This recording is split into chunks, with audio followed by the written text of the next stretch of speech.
Assalamualaikum warahmatullahi wabarakatuh. Sebetulnya gimana kabarnya? Ini ternyata ada ya kasus yang lebih parah dari kasus Vina gitu kan. Ini menarik untuk kita saksikan sebetulnya. Ini dia videonya. Dan saudara, saya temui kepala desa di Cagak, Subang, Jawa Barat, Bung Indra Zainal Alim. Ya. Kebetulan juga merupakan kerabat dari korban, Ibu Tuti ya? Ya, betul. Siapanya? Saya adik sepupu. Oke, sepupunya ya? Ya. Dan ini rumah TKP, tempat kejadian Betul. perkara. Ini nggak ada saksi sama sekali? Pada waktu itu ada saksi mata yang melihat mobil Alphard di pinggir jalan sini. Oh, keluar dari sini dong? Keluar berarti? dari sini. Oke. Ada sekitar jam 6. Ada yang bawa? Ada yang bawa. Oke. Cuma agak tertutup kacanya. Dan akhirnya mobil tersebut Kembali lagi? kembali lagi. CCTV juga nggak ada di rumah ini, nggak ada. Nggak ada. Dan ada dugaan oleh pihak polisian jenazah diseret dari dalam lewat pintu itu. Dari lewat pintu belakang. Karena kebetulan saya mendampingi ya. Anda mendampingi juga Iya, saya mendampingi. sebagai dan kepala melihat. desa dan juga kerabat. Iya. Ini dari sana diperkirakan diseret dari belakang sini itu sampai ke garasi. Di sini juga masih ada penuh darah waktu itu. Bekas darah seretan itu. Kemudian ditemukan kalung almarhumah Amel di tepat sebelah sini.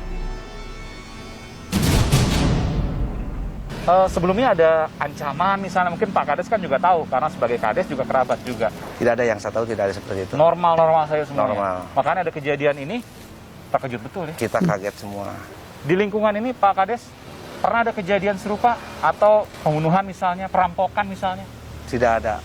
Tidak ada juga warga di sini yang dengar teriakan-teriakan misalnya? Tidak ada yang dengar. Karena memang ini rumahnya juga agak berjauhan Iya, betul. dengan tetangga yang lain.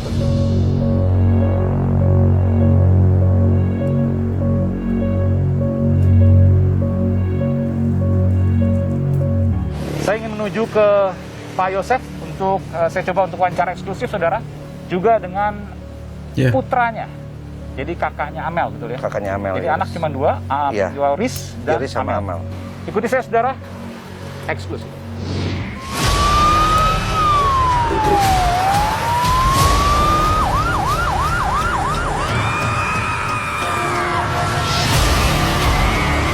Yang jelas saya tadi, masalahnya kan ini kompleks sekali gitu ya. Tidak ada saksi yang melihat daripada kejadian itu sendiri.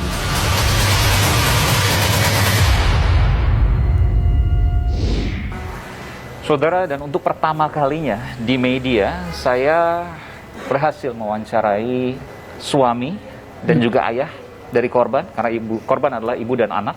Ia adalah suami dari Tuti Suartini dan ayah dari Amalia Mustika Ratu, Yosef Hidayah, yang didampingi oleh pengacara. Dan ini adalah pertama kali wawancara di media, eksklusif, saudara. Terima kasih, Kang Yosef. Terima kasih, Kang Rohman. Sama-sama. Kang Yosef, meskipun psikologisnya tentu berat. Kalau ini masih berat. Berat selain karena ada trauma, karena kehilangan anggota keluarga. Sangat. Juga saya harus katakan, pembicaraan di luar sana menuding Kang Yosef yang melakukan pembunuhan. Termasuk keluarga dari korban sendiri yang mengarahkan bahwa Kang Yosef yang melakukan. Tidak sama sekali. Tidak sama sekali melakukan apapun yang dituduhkan boleh menjadi fitnah. Gitu. Kang Yosef punya bukti soal ini? Pada saat kejadian, Kang Yosef ada di mana? Saya akan ceritakan. Silakan. Mulai pertemuan dengan istri di Jalan Cagak itu jam 9 malam. Mohon maaf. Ini istri Tuti Suartini. Ini. Saya harus konfirmasi dulu. Kang Yosef punya istri muda, betul ya? Betul punya. Ibu Tuti almarhumah tahu soal itu? Sudah 12 tahun. Sudah 12 tahun. Dan menikah resmi itu? Siri? Siri, oke. Silakan, lanjutkan. Dari jam 9 Iya. pertemuan terakhir dengan istri atau mamanya Amel itu jam 9 malam. 9 malam. Saya pergi dan sangat pamit betul-betul. Tapi pas mau keluar itu, Pak tolong kalau mau keluar besinya tolong diselot dibuka. lagi. Ya, yang di luar itu. Ya. Dan Bapak lakukan itu. Iya, saya setelah melakukan itu langsung Bapak pergi menuju ke istri muda. Oke, Mbak Mimin ya. Mbak Mimin. Oke. Kurang lebih jam setengah 10 atau 9.30. Nah, kita tidur di kamar. Karena kenyenyakan, mungkin kecapean, kita bangun biasanya jam 3:30, itu bangun jam 5. Jadi biasa sholat subuh di masjid pada waktu itu tidak. Jadi intinya bahwa pada malam kejadian Bapak ada di rumah istri muda dan sampai pagi Bapak ada di sana. Bapak mau menyampaikan informasi itu. Iya. Oke. Tapi saya juga punya informasi juga, Pak. Bapak sempat datang ke rumah TKP dan di baju Bapak ada bercak darah korban. Saya tidak ngeh pada waktu itu. Pada waktu polisi memeriksa dan menyampaikan baru Bapak kaget. Kaget itu karena darah juga nggak spontan seperti darah Nggak kelihatan. Jadi hambar-hambar lah. Ininya aja. Kenapa bisa kena seperti itu, Pak? Nggak tahu karena kan kita lagi paniknya gitu, Pak. Sebentar, Bapak kan ada rumah istri muda. Ya. Lalu kemudian datang ke rumah istri Pak Bu Tuti, istri Bapak yang pertama. Ya. Itu dalam rangka apa? Pagi-paginya. Mau berangkat golf. Mau ambil berangkat. setik golf dan ganti sepatu golf. Oke, mau siap-siap untuk golf ya, Pak? Iya. Pada saat Bapak datang kan istri Bapak dan anak Bapak sudah dibunuh. Apa yang Bapak temukan pada saat pagi-pagi? Jam berapa Bapak sampai di Jam TKP? 7:04. 7:04. Apa yang Bapak temukan di sana? Kita kaget itu rumah semua sudah berantakan di dalam. Oke, Bapak kaget maksudnya. Kaget, langsung saya teriak-teriak memanggil anak dan istri. Bapak ketemu dengan jenazah dari istri dan anak Bapak? Pada waktu itu tidak. Tidak ketemu? Tidak ketemu sama sekali. Terus setelah itu tidak ketemu, rumah berantakan, ada bercak darah, apa yang Bapak lakukan? Saya langsung ke depan untuk menghampiri Ujang untuk Jang kebersihan. Oh, itu pegawai kebersihan juga nggak ada curiga sama sekali tuh? Enggak. Jadi ini kasus pembunuhan sebetulnya ya, gimana memang terjadi sempat viral juga ya di sosial media, karena kita tahu sendiri bahwa ini mungkin tidak semua orang tahu ya, bahwa bapak ini mempunyai 2 orang istri ya, yang dimana istrinya yang pertama itu mengalami kasus perampokan ya, mengakibatkan pembunuhan anggota keluarganya begitu ya. Jadi kita lanjutin videonya sebentar. Ada, karena kan kita nggak pikir, cuma pas keluar lagi harus panggil Bapak Ujang, Pak Ujang, saya mau lapor aja ke ini, bilangnya saya mau ke Kapolsek langsung. Oke. Apa yang Bapak laporkan di Polsek?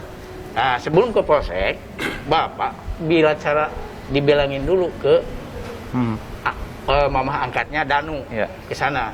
Saya ngomong, wah itu di sana jika penculikan. Penculikan. Penculikan. Bapak sampaikan ke Waida. Waida ini siapa? Ya, kakaknya korban. Kakak korban, kakaknya Ibu Tuti. Ya. Lalu kemudian Bapak dari situ ke Polsek. Ke Polsek. Di situ kebetulan ada anggota yang kenal, itu Pak Aceh. Iya. Apa yang Bapak sampaikan di situ? Pak Aceh, itu kayak penculikan. Karena lihat pas begitu ada bekas seperti bekas ban mobil naik turun di samping pintu masuk yang sebelahnya gitu. Saya mau tanya Pak, siapa saja yang pegang kunci rumah itu? Yang pegang kunci hanya satu-satunya, mamanya di dalam, simpan di dalam. Bapak nggak pegang juga? Enggak pegang. Kenapa saya tanyakan ini Pak? Karena informasi ini bermula dari kenapa keluarga dekat yang dicurigai atau kenapa orang dekat yang dicurigai? Karena pada saat kejadian, pada saat eksekusi, satu, tidak ada yang hilang barang-barang. Yang kedua, tidak ada pintu yang rusak. Sudah ada clue-nya kan, pintu rumah tidak dirusak, artinya kan orang bisa masuk dengan gampang. Nah, kira-kira yang bisa masuk dengan gampang siapa, ya kan? Artinya kan mungkin sudah saling mengenal, diduga sudah saling mengenal. Bagaimana Bapak menjawab ini? Memang tidak ada sama sekali bekas kerusakan di itu. Terus saya lihat pas ke belakang, jadi si pintu belakang kuncinya ada tergantung di dalam. Jadi mungkin sedikit diluruskan, Mas Aiman. Jadi pada saat setelah dia berpikir ada penculikan itu, dia segera keluar ke kantor polisi, ketemu dengan anggota yang kenal, dan datang lagi ke TKP itu bersama dengan anggota polisi. Oh, dengan polisi Pak ya? Jadi tidak sendirian. Baik. Nah, sebentar. Pada saat di TKP itu sudah penuh orang. Jadi Pak Yosep pun tidak pernah diizinkan masuk lagi ke sana. Dan pada ketemu jenazahnya pada saat bersama dengan polisi tadi. Pemakaman. Enggak di mobil Pak? Yang di mobil? Ada dari situ warga tuh ada. Nah, jadi informasi tahu ada di mobil itu dari warga yang melihat di TKP. Itu di mobil hitam Alphard ya Pak ya? Di mobil hitam Alphard. Itu mobil Alphard punya Bapak ya pribadi? Enggak, itu saya sudah berikan kepada istri saya. Arti Bapak yang beli, cuma diberikan kepada ibu mamahnya. almarhumah Tuti. Mamahnya. Bapak mau sampaikan bahwa itu bentuk kasih sayang Bapak kepada... Iya, kepada mamahnya. Dan kebetulan yang memang yang bisa bawa kendaraan itu hanya anak saya, Yuris. Terus terang aja, saya nggak bisa membawa kendaraan. Saya harus tanyakan juga ke yang lain, Pak, soal ini. Apakah Bapak merasa punya musuh, utang piutang, dan lain sebagainya? Saya tidak sama sekali kalau itu. Jadi untuk orang lain yang dendam terhadap keluarga Bapak nggak pikir sejauh itu? Tidak, sama sekali. Betul? Bagaimana? Ya, berdasarkan berkali-kali keterangan di kepolisian pun Pak Yosep menerangkan bahwa dia tidak pernah memiliki musuh, tidak ada keributan dengan orang lain. Dan lain nggak ada, tidak ada masalah dengan pihak manapun. Gitu. Kalau kita berusaha untuk berpikir, ini dibunuh kenapa ya? Karena luar biasa sadis ibu dan anak. Iya. Ini juga saya disumpah dulu sama pengacara, sampai pakai Quran pun boleh, saya nggak. Saya tidak sama sekali melakukan dan tidak pernah menyuruh orang, itu aja. Ini yang menjadi korban karena sedih anak sekali. Kesayangan saya. Itu sangat. Sebagai gambaran saja Mas Aiman, Amel itu anak kesayangannya Pak Yosep. Ya. Ada dua ya, Amel dan Yoris. Amel ya? dan Yoris. Setelah yayasan itu dipegang oleh Amel, segala kebutuhan Pak Yosep pun. Pak Yosep nih bisnisnya yayasan ya, bukan bisnis lah. Sekolah. Pak Yosep punya sekolah ya Pak ya. Kebutuhan Pak Yosep pun dipenuhinya oleh Amel.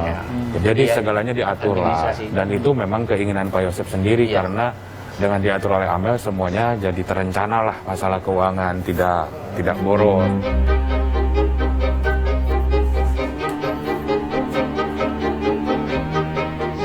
Siapapun pelakunya, ingin cepat-cepat Harus terungkap Pak. terus terungkap.